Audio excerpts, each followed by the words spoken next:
years in business. Whoop, whoop, whoop, whoop, whoop, whoop, whoop. Is it slow? 5 years, woo! So my team have prepared some questions for me in this bowl, which I'm gonna take out and answer. So here's the first one. What is your favorite kind of video production project? I really like kind of the type of project where we get to go into a company and like see what their processes are, like really behind the scenes. So like one we did for like a brewery where we got to see like how the beer was brewed and stuff like that. I really love kind of understanding like what happens behind the scenes with the company. So yeah, I like going on site and filming stuff that you get to learn about. So I'm always fascinated to find out about a new type of company or a new process or how they do their process, where you really get to see behind the scenes. Where do you see Five on a Bike in the next 5 years? Great question. I have been working on my 5-year plan. I am a planner. Where do I see the company in the next 5 years? I think we'll have probably double the amount of staff we've got now. So we've got 7 now. I'd like to see maybe like 14 or 15 people working for the company. Hopefully we're still based in this office. I mean, we've got a 7-year lease, so we're not going anywhere soon, but we've got space for like quite a few extra people in these offices. I'd love to see us like working with big international brands and really working towards helping people like absolutely smash it with video. So companies that want to like use video as the core part of their marketing systems, right from the start. So all of their systems are built around like video content and making that a really, really effective tool in their process. What do you love about the business you've created? I love that I've created a business that employs 7 different people and allows 7 different people to like do nice stuff and like have fun in their lives and like do and have a job that's cool and interesting and fun. Hopefully, I don't know, you'll have to ask my team, but that it's quite a nice place to work, that we aren't too, like we're not sort of driving at people and making them go mad and stressing everyone out, that we've got a good balance of like work and life. Yeah, and I'm most proud of the fact that there is 7 people that work here who are paid by the company and the work that we do that wouldn't be here if we hadn't set that up to do that. Oh. If this wasn't your job, what do you think you'd be doing? Oh, Christ, I don't know. What would I be doing? I don't know. That's a really interesting question. I studied catering at college, and I've always dreamed of owning a pub. And I'm not sure I actually would want to own a pub, but that has been a dream of mine. Maybe I would be some kind of tech wizard sitting on a boat in the middle of the ocean, just doing a little bit of like Forex trading or something, and then sunning myself for the rest of the day. I don't know, maybe not. That sounds a bit rubbish, I don't know. What would I do? I really don't know. It's quite difficult when you're in the sort of grit of running a business to picture what your life would be like without that. I guess I've always thought that if Five on a Bike didn't work out, I could go and be head of video production for like a big brand in London where they've got like a team in-house or something like that. So I think if I wasn't doing this, probably be doing something like that. Being like working for a corporate as like head of video production or something like that would be quite an interesting angle to go down. Or yeah, I'm not sure. Maybe that, who knows? What has been your biggest achievement? My biggest achievement probably was this new office that we've got and the new studio and getting that all set up. I think that's business-wise, that's a big achievement. I scored 50 runs in cricket once. That was quite a big achievement. Finishing my degree and getting a first-class honours was pretty torrid. I had a pretty torrid experience with that. But I would then say, I guess that all leads towards like the moment in which the business was created, and the business as it is now, as an entity, is my single biggest achievement in my business life to date, I think. What are the 3 main learnings you've taken in the last 5 years? Okay, that's an interesting one. I think about this a lot. So I think as a business owner, you have to let go. So you can't control everything. And if you do, if you're the type of business owner that does, you will always hit a ceiling and how your company can grow. You have to trust the people that you employ to do the job that you've employed them to do. And I mean, like, completely trust them. And it's really, really difficult. It takes time to give over that responsibility to other people, but it is possible. your time is your most valuable asset, so you shouldn't be doing things that are taking up your time. So you're spending lots and lots of time doing things that you could be paying someone else to do and avoiding the things that you should be doing. So time's a really valuable asset. And stress. So I've learned a lot about stress and how you might cope with a certain situation, and I think you have to be able to swallow just bags and bags and bags and bags of stress, and it can't actually stress you out, because if you're just coping with it, it's still stressing you out. You have to get to the position where you can be deep into the company overdraft and 2 weeks away from going under, and cope with that and feel okay and not like panic, right? You can use those situations to create adrenaline and get excited and push it forward, but you've got to be able to kind of take stress in your stride. It's just part of the job. So I think they're my 3 biggest learnings: time, stress, trust. What's it like working with your dad? Be honest. Thanks for that.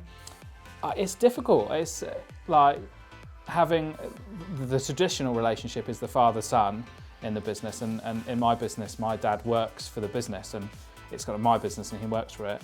And it is difficult, like having someone who you're so close to in the business, who I don't like listening to advice from my dad. A lot of the time he's actually right, but I find it really difficult to take that advice from him. So we can butt heads at different points, and then so it can make it more difficult. But I think you've always got to look back and appreciate how lucky you are to be able to do that. And hopefully my dad thinks he's lucky to be able to work with his son. I'm not necessarily sure he does. But I think I've just got to appreciate how lucky I am to be able to have my dad that close and kind of work with him every day. But yeah, it is frustrating at points, so sorry, Dad. But he does do a brilliant job. Like, he does actually do a brilliant job at the stuff he does. It sounds like I don't mean it, but honestly I do. Snog, marry, avoid.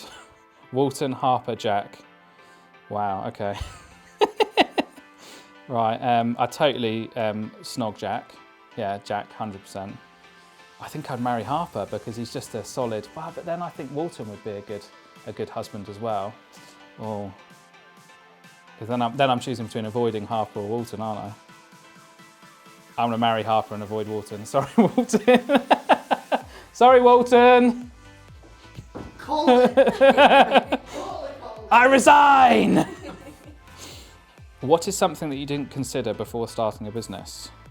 So, like everything, there's loads of stuff that you don't really think about before you start it. I mean, I didn't go into having a business like with a really specific, like, yes, this is a problem we're trying to solve for the world, and it was just a kind of extension of what I was doing before, and I wanted to sort of formalize it.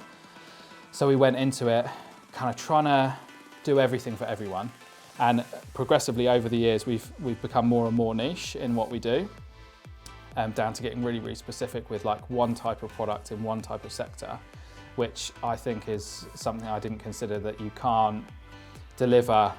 It's really, really difficult as a small company to deliver multiple services with your clients. Something else I didn't consider was like how messed up you are in your own head.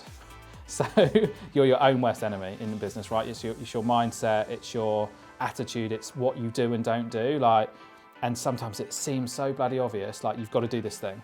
And there's just this little person in your head like going, no, let's watch Netflix. Or let's do something else like that, and you just don't do something that you need to do. I mean, I was literally working with someone today and I was like, I should have called this person weeks and weeks ago, and I just haven't done it. And there's no really explicit reason. Like when you look at it, you just go, well, I just didn't do it because I didn't do it. And I think that's something that you've really got to consider when you go into business, is what your mindset's like. You've got to have the right mindset. And for each stage of business, like as you hit different sort of turnover targets, and have different members of your team, that person has to change as you go with it. So the person that runs a £100,000 business is not the same person that runs a £1 million business. They're very different people and they have different skill sets. So I think that's something I've only just come to realise now, that you have to mature and grow as a person at each step of the way. So I never really considered how important your mindset was to your business when I started it. Describe my perfect Sunday. So my perfect Sunday would start with There's going to be too many hours in this day. I'd have a bit of a lie-in, maybe till like 10:30, and then I would have go to some kind of spa place. So there'd be like a swimming pool and a jacuzzi and a sauna and a steam room, and I'd have a bit of all the sauna and the steam room and the stuff. And then I would probably go and play cricket. I always play cricket on a Sunday. I really love playing cricket. And then finish off with like a trip to the cinema. Make sure I remember to take my glasses with me, and big box of popcorn, and just chill out and watch a movie.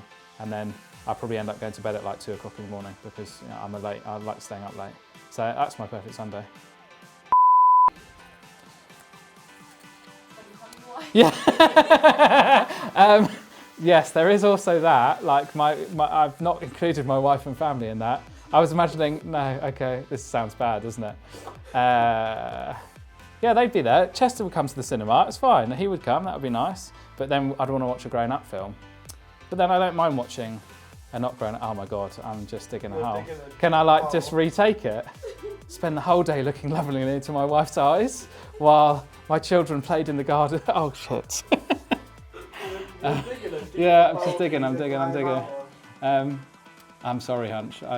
You can come with me. Like you can come to this, but she doesn't like a spa day, really. Yeah. Okay, so this is about business. It's fine, so it's personal. I don't know. I'm stopping now. I'm stopping. Oh, okay. What would you say to your younger self 5 years ago? Don't spend all of your money on the business. So try and just save a little bit of the profit from each job, because I think when you're growing a business, you're like money in, and then you're growing the business and you're adding expenses. And I think if we just said keep 5%, every job that comes in, just keep 5% back. We'd have a really big pot of money now for investing in different things and being able to diversify and invest in equipment and stuff like that. And it's such a simple little thing, but it's so difficult to have the discipline to do it at the time. And it's something I really want to try and inject into my business now, is just keeping a little bit of profit back, so you don't end up in this situation where you get to the end of the financial year and your accounting system shows a profit, but you've not actually got any money left because it's all been spent. So just keep a little bit of money. There's a book I read called The Richest Man in Babylon, which talks about just keeping a small slice of of everything you earn to one side. And about 3 years ago, I started doing that in my personal life. But I think the business should take that attitude as well. So save 5% of everything that the business earns.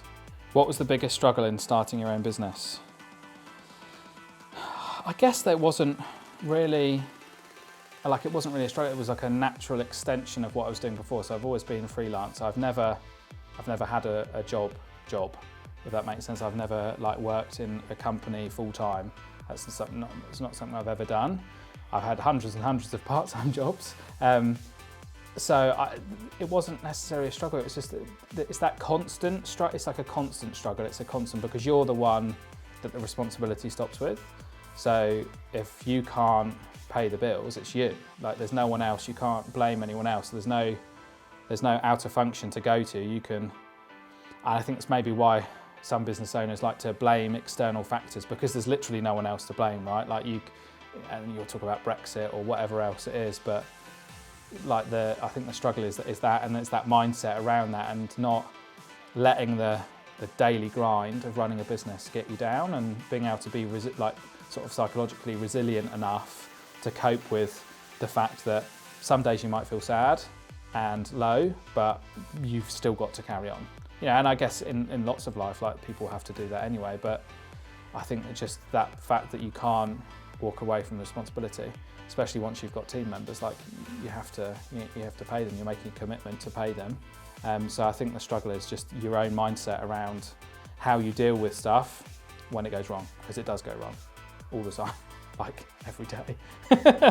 And then it's a constant process of failure, fix, failure, fix, failure, fix. Who's your favourite member of the team?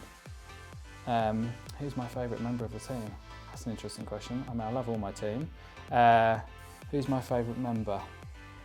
Probably our Chief of Security, Dylan. Yeah, it's Dylan, our Chief of Security, yeah.